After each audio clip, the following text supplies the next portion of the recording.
Kupitia mitandao ya kijamii, tumeshuhudia tabia ya baadhi ya watu ya kutumia vibaya mitandao hiyo kwa kutengeneza, kuandika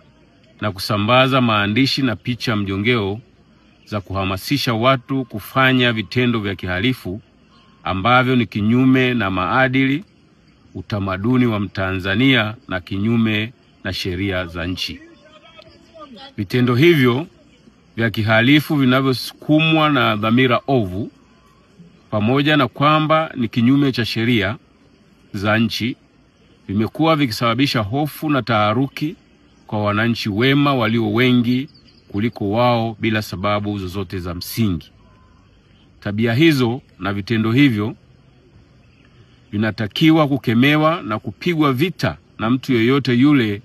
anayetambua umuhimu na thamani ya amani kwa maisha yake na familia yake. Jeshi la Polisi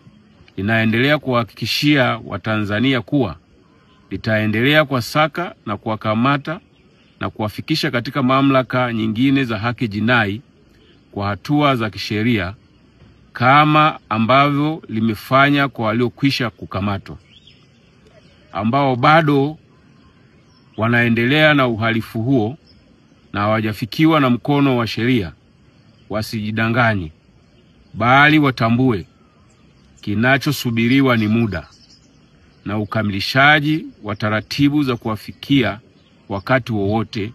kulingana na ushahidi kwa mujibu wa sheria, kanuni na taratibu za nchi.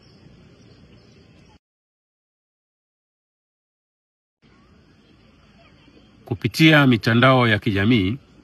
tumeshuhudia tabia ya baadhi ya watu ya kutumia vibaya mitandao hiyo kwa kutengeneza, kuandika na kusambaza maandishi na picha mjongeo za kuhamasisha watu kufanya vitendo vya kihalifu ambavyo ni kinyume na maadili, utamaduni wa Mtanzania na kinyume na sheria za nchi. Vitendo hivyo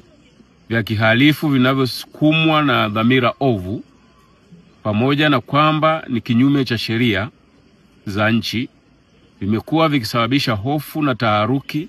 kwa wananchi wema walio wengi kuliko wao bila sababu zozote za msingi. Tabia hizo na vitendo hivyo vinatakiwa kukemewa na kupigwa vita na mtu yeyote yule anayetambua umuhimu na thamani ya amani kwa maisha yake na familia yake. Jeshi la Polisi linaendelea kuhakikishia Watanzania kuwa litaendelea kuwasaka na kuwakamata na kuwafikisha katika mamlaka nyingine za haki jinai kwa hatua za kisheria kama ambavyo limefanya kwa waliokwisha kukamatwa, ambao bado wanaendelea na uhalifu huo na hawajafikiwa na mkono wa sheria. Wasijidanganye, bali watambue kinachosubiriwa ni muda na ukamilishaji wa taratibu za kuwafikia wakati wowote kulingana na ushahidi kwa mujibu wa sheria, kanuni na taratibu za nchi.